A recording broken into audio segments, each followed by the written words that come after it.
Hello, everyone, and welcome to the Automotive Blockchain channel. You know, I've been doing so much talking over the past couple of days. My voice is a little raspy, so if you can hear me, let me know in the comments. It's a little rough, but needless to say. Also, this past weekend was a little long. I was doing a lot of barbecuing and cooking, and I had the privilege of teaching one of my family members who's 8 years old how to use a Dremel.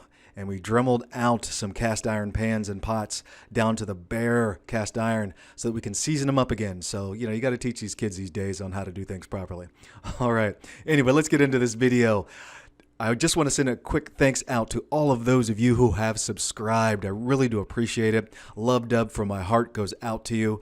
It definitely means a lot. Keep it coming. And for those of you that are new to this channel, just finding this video, hey, jump on in. We do have more than 4 doors. Buckle up because we're about to get started.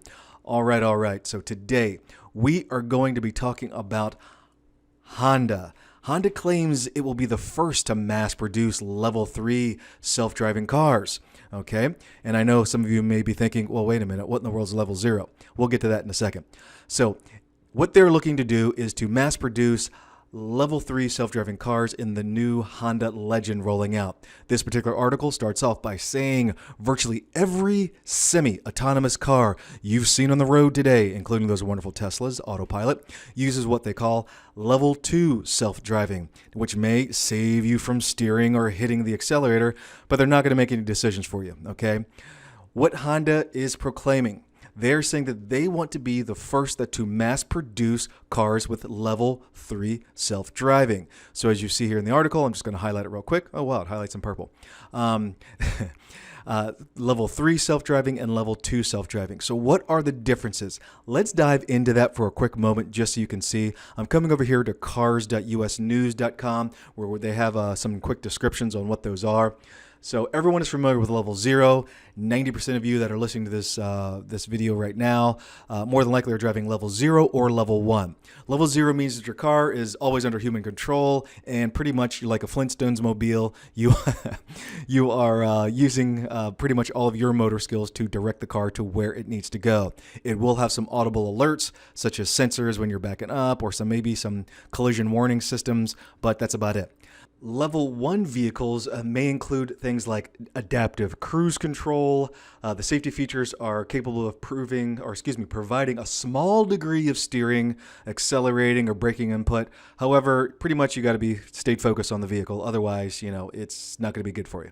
Level 2, this is where a lot of vehicles are at, the ones that, such as the Teslas that are out there, they do have a sense of autopilot in them. And as you can see down here, it does give a couple of examples of what some of that technology includes.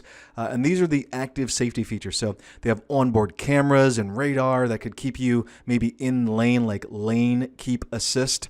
Or other things that include adaptive cruise control that have self-driving systems. An example of that would be Cadillac's Super Cruise or Tesla's Autopilot. One key thing to remember about level 2 though, okay? And I'm going to highlight that in blue for you here if you're watching, just in case you're watching in your monitor. Level 2 vehicle requires the driver to remain focused on the road, okay? This can be done via cameras, monitors, and the driver's eye sensors that tell the driver, let's go the steering wheel. So I'm going to say this to you all. Level 2, keep in mind there are sensors in your car that can tell if, like awake assist, that see if you're awake or not. They're developing sensors. I did a video about this about a week or so ago, where now there are sensors in the car, or going to be in cars, that will read your emotions to see how you're feeling and what's going on, yelling at the kids in the back, falling asleep, all that kind of stuff. It's going to start reading those sorts of things, but not quite yet. That's not there. This is level 2. What is level 3? This is what Honda is with the Honda Legend of what they're talking about. I'll highlight in blue. Level 3 literally takes over all the driving controls in select conditions. I'm going to repeat, select conditions, and it allows the driver to focus on anything else. So you could be reading a book, you could be, you know, painting your toenails, whatever it is that you need to do. That's what you'll be able to do in there. Now that said, though, there is another aspect of this that comes with some of this level driving. While you can kind of take and not pay attention to it, I'm going to flip over real quick to another article where they talk about Honda and the traffic jam systems. A traffic jam system in general will let you do these sorts of things like paint your toenails, jump in the back seat, whatever it is, read the newspaper at low speeds. And oftentimes that's restricted to freeways. Well, this is going to be able to do it in traffic conditions. Now, right now, what happens is a lot of times that if in the level 2/level 3, we'll call it the hybrids, is that the vehicle will alert you when traffic starts to pick up. So that's just one of the things that starts to happen. Basically, it's one of those things where don't get in the car and think you're going to go in there, set this puppy up, and fall asleep and wake up at your destination. Because these modern systems, they're all about safety. And the car will just start going, realize you're asleep, and then pull over, and you'll be just napping underneath the bridge an hour later when you wake up. All right, so that's what that is. Anyway, all right, so level 4, just so you guys can get an understanding of what this is. Level 4, the self-driving car is able to adapt to more road and weather conditions. So in level 3, if it's icy conditions and stuff like that, it ain't going to work out so well. Okay, level 4 can adapt to more off-road type conditions. The limitations of level 3 are lessened, and the vehicle theoretically requires almost no driver input.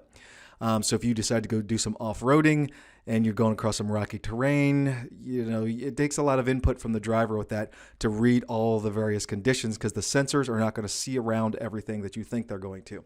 Level 4 will provide a little bit more of that. Now on to level 5. Level 5, the car drives all the time. No matter what type of road conditions, outside weather, it's doing it. This is a robo car. And the end game, it pretty much is, it's a self-driving technology, though it remains years into the future. Now they say years in the future, but notice how they don't say how many years. Now I will say this, is that there are a lot of buses that are in geo-fenced areas, let's say from the bus stop to the airport or to the bus terminal to another bus terminal, etc. They're in these geo-fenced areas, and they can be self-driving within that area. You get on the bus, you do what you need to do, and it'll make its normal stops wherever it needs to make it, because it is a planned out route that the vehicle knows, that's kind of programmed in there, and the sensors are just reading what's going on around it, but the navigation is already set. So that's a little bit of a different scenario in that case, but yes, you can see how that plays out. Now back over to Honda. All right, so Honda's first level 3 will be a version of the Legend sedan, as I mentioned earlier, and it's going to be equipped with the TrafficJam Pilot feature. I just went into that, which should arrive before year end to the company's fiscal end of the year, or no later than March of 2021. Now, here's the thing with the Japanese, what the Japanese are saying. The Japanese government gave the TrafficJam a safety certification, letting drivers look away from the road.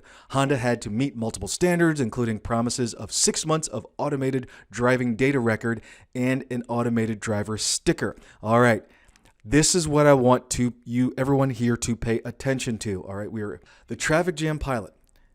They're looking to include promises of 6 months of automated driving data. That means the data that's in the car, meaning your thought process, your emotions, your however you're interacting with the automated driver, is going to be recorded and is going to be sent somewhere for analysis. That's what I believe this is saying, in my opinion. Okay, and you're going to have a specialized sticker that reads automated drive sticker. So that is important to understand. Automated drive sticker.